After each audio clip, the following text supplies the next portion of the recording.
Moi j'avais un cran d'arrêt dans ma botte, j'avais un point d'américain dans... On ne devrait jamais voir une légende s'éteindre ainsi. Et pourtant, ce matin, c'est le silence qui répond à la voix qui faisait danser toute une génération. Bébert n'est plus.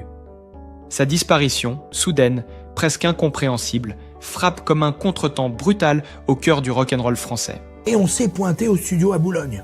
Le type nous réceptionne et on lui dit où est-ce qu'on peut installer le matériel. Et le mec nous dit mais non, pas du tout. Enfin, il y a quelques semaines encore, malgré son accident de scooter, il promettait de revenir sur scène, souriant, confiant, convaincu que rien ne pourrait l'arrêter. Mais derrière cette assurance, une maladie avançait en secret, rongeant lentement ce que personne ne pouvait voir.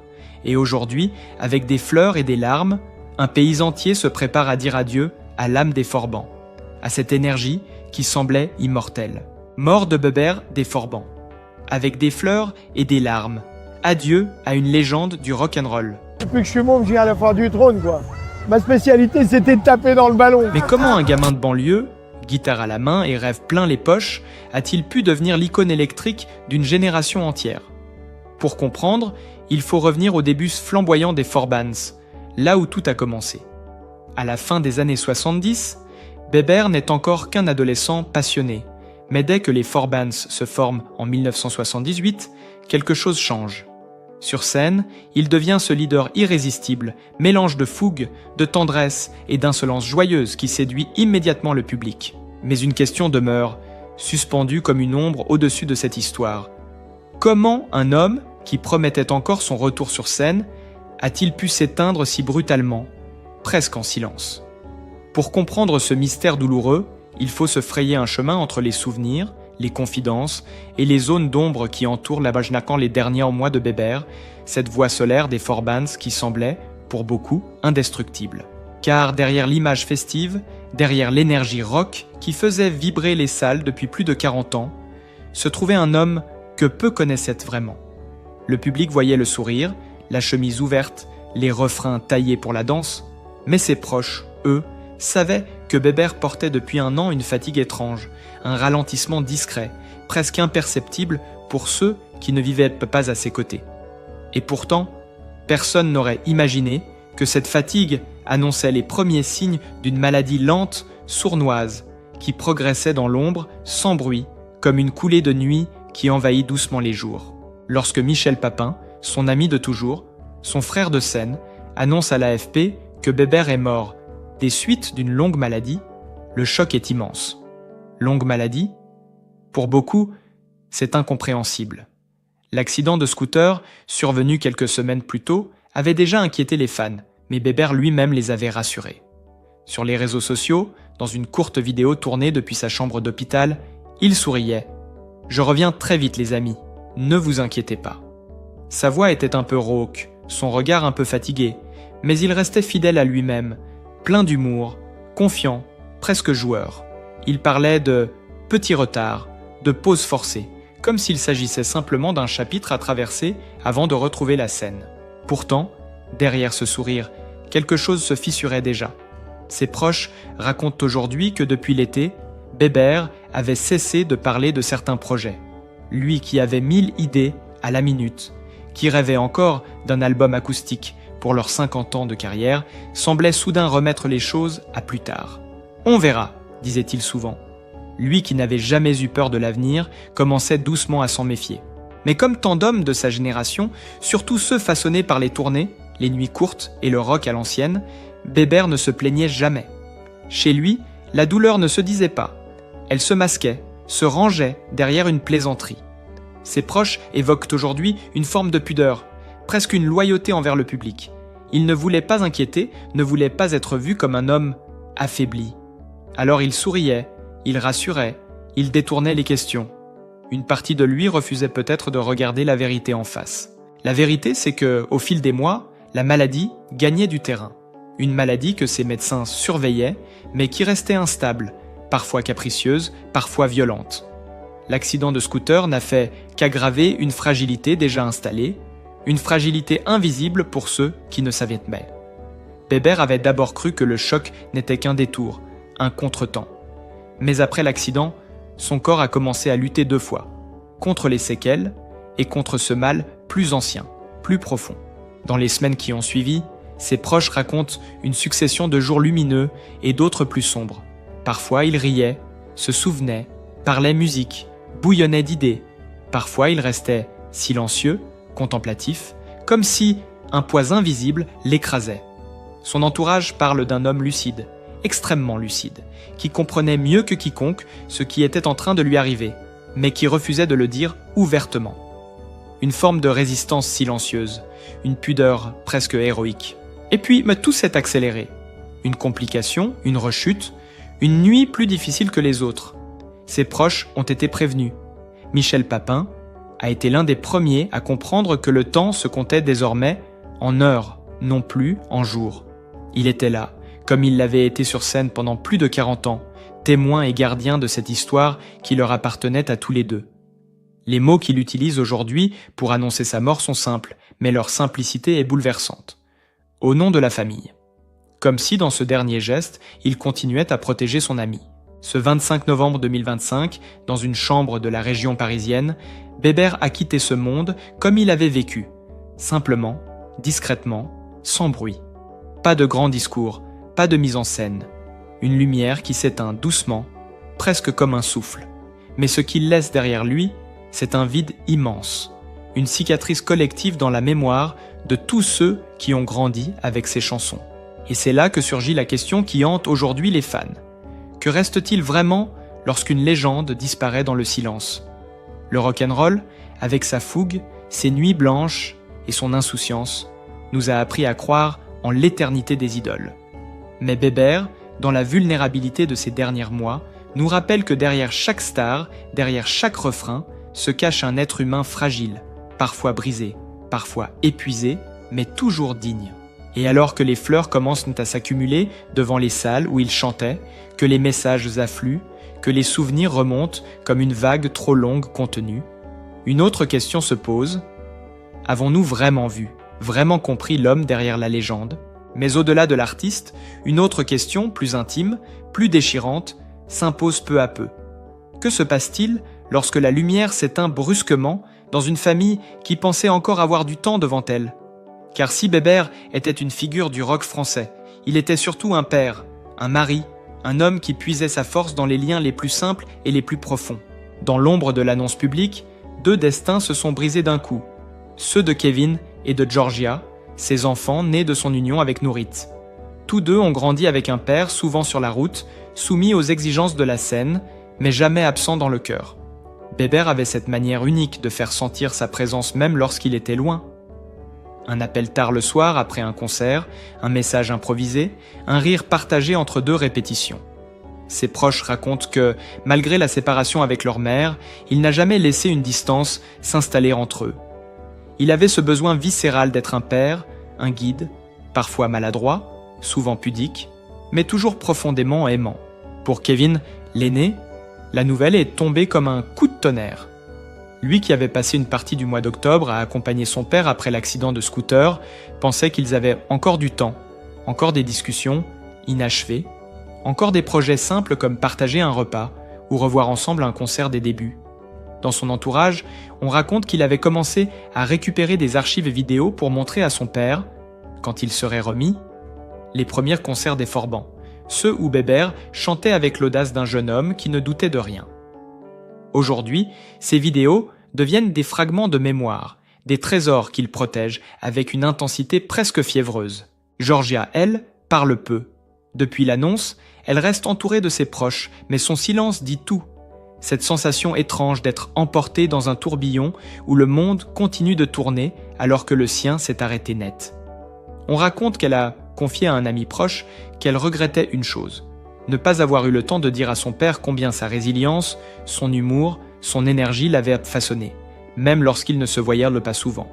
Pour elle, Bébert n'était pas une idole, mais un phare doux, parfois lointain, mais toujours là lorsqu'elle en avait besoin.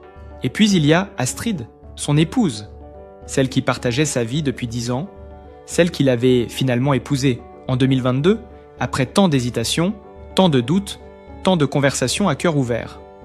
Les fans se souviennent encore de leur sourire le jour du mariage, à la mairie de Mency, entourés de leurs proches et de quelques membres du groupe qui avait tenu à être là pour témoigner de ce bonheur paisible.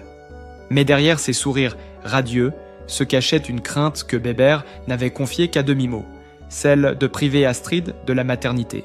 Elle a fini par me convaincre qu'elle n'en voulait vraiment pas, déclarait-il dans France Dimanche. Dans cette phrase, simple en apparence, se logeait un dilemme immense, celui d'un homme qui, à 60 ans passés, craignait de ne pas être là assez longtemps, de ne pas pouvoir accompagner un enfant jusqu'à l'âge adulte. Cette peur le rongeait davantage qu'il ne voulait l'admettre.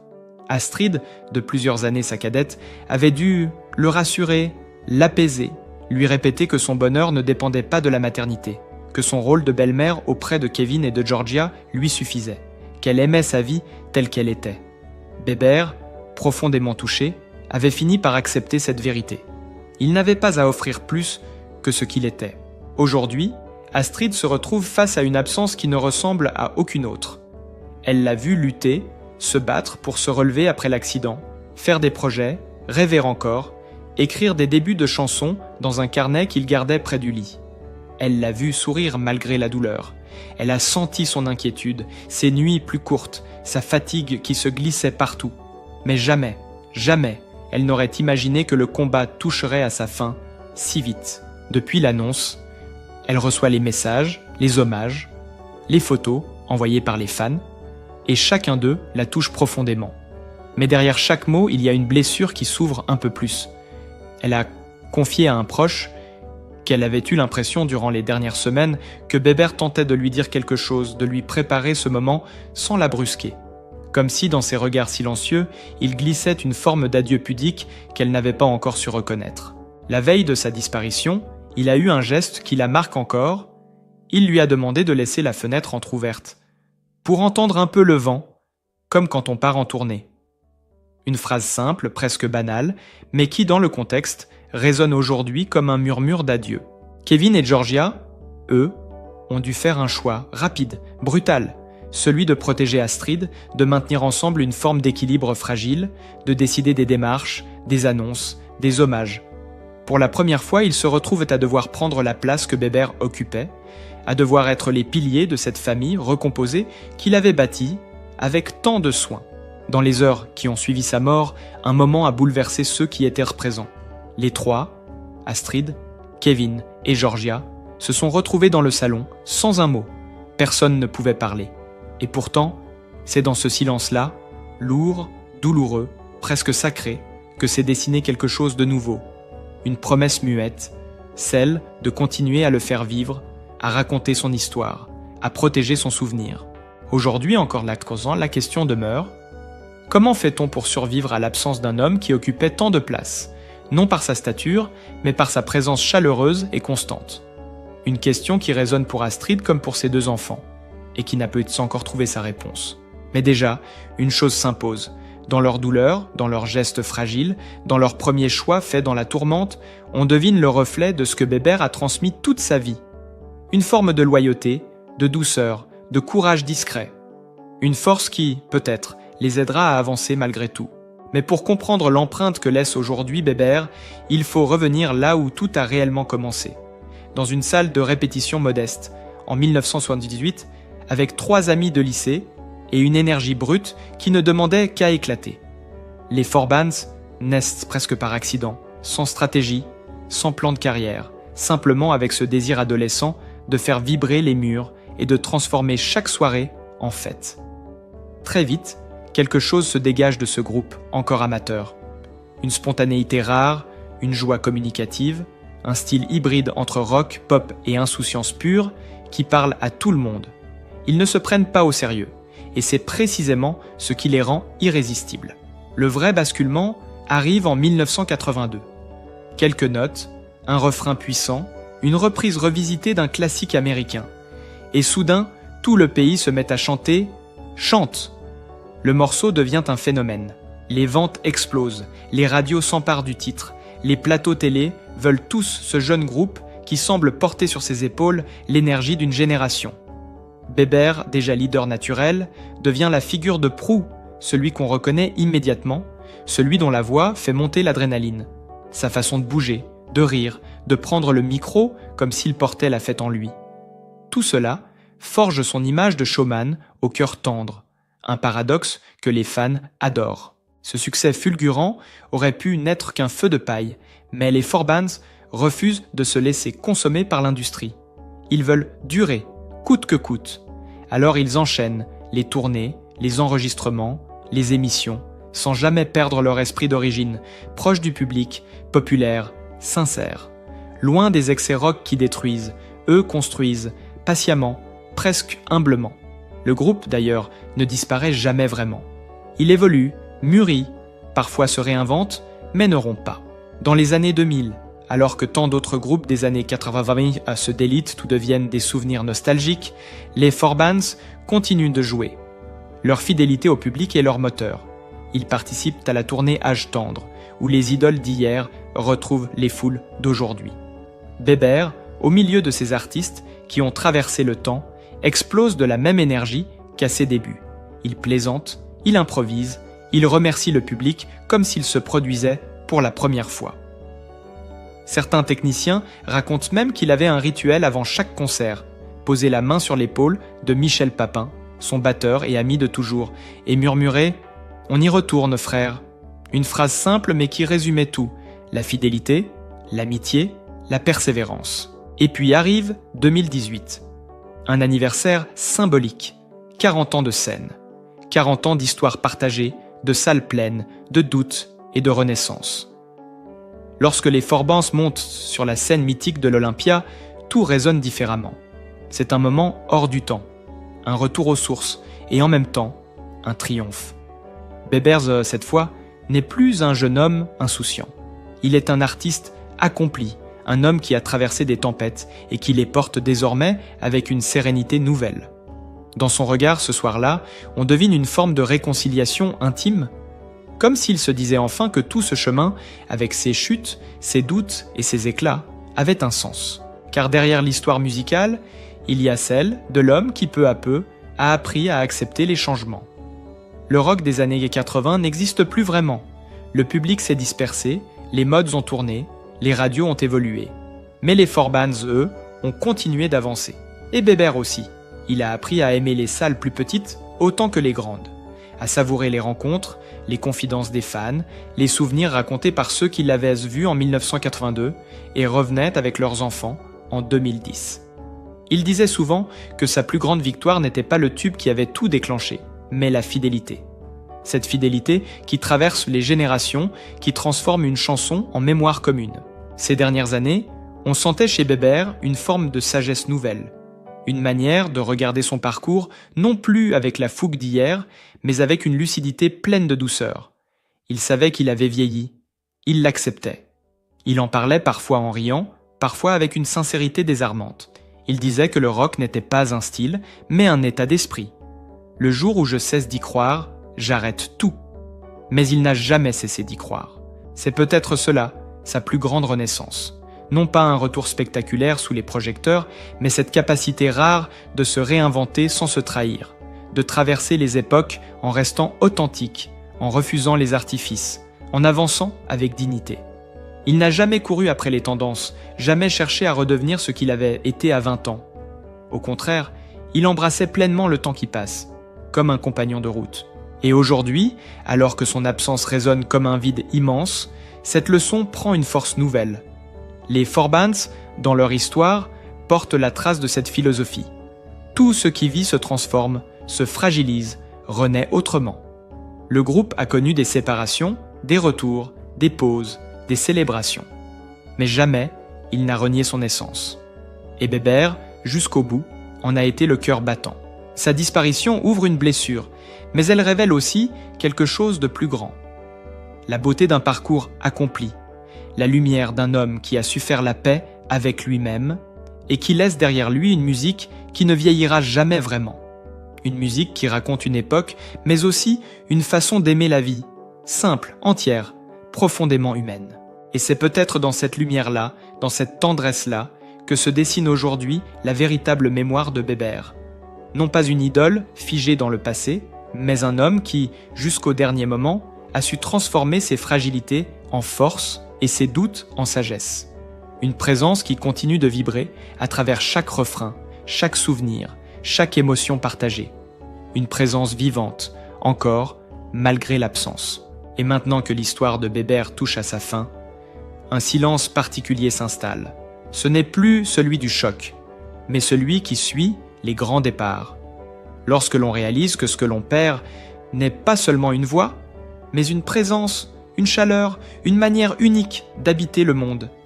Car Bébert, derrière l'artiste populaire, était un homme profondément humain, avec ses doutes, ses failles, ses élans de tendresse et cette joie simple qui traversait les décennies comme une lumière tenace. Pour beaucoup, il reste lié à des souvenirs intimes. Une fête de village, un été lointain, une chanson qui accompagne une histoire d'amour ou un instant de jeunesse. Et c'est peut-être là que se trouve sa véritable trace. Dans ces émotions qui reviennent d'un coup, sans prévenir, lorsque résonnent les premières notes de chante. Pour sa famille, l'absence est un territoire encore difficile à apprivoiser. Kevin et Georgia avancent avec une douleur discrète, essayant de transformer le manque en force. Astrid, elle, porte le poids d'un amour interrompu trop tôt, mais aussi celui d'une gratitude immense pour les années partagées. Ensemble, ils apprennent que l'héritage de Bébert n'est pas seulement musical. Il est fait de fidélité, de rire, de courage silencieux. À travers les Forbans, c'est toute une génération qui se reconnaît. Le groupe a survécu aux modes, aux années, aux doutes, portés par une énergie sincère. Et Bébert, jusqu'au dernier instant, a incarné cette idée simple que la vie vaut d'être vécue tant qu'on la traverse avec authenticité. Aujourd'hui, son départ nous rappelle que tout passe, mais que tout laisse une empreinte. Bébert ne disparaît pas vraiment. Il devient chanson, souvenir, histoire que l'on raconte encore, avec douceur et un sourire un peu nostalgique. Si son parcours vous a touché, si ses chansons ont accompagné un moment de votre vie, si vous souhaitez que son souvenir continue de vibrer, vous pouvez soutenir cette vidéo. Laissez un commentaire, likez, abonnez-vous. Votre geste est une façon de prolonger la mémoire de celui qui a tant donné à son public. Parce qu'au fond, les légendes ne partent jamais totalement. Elles vivent dans celles et ceux qui s'en souviennent.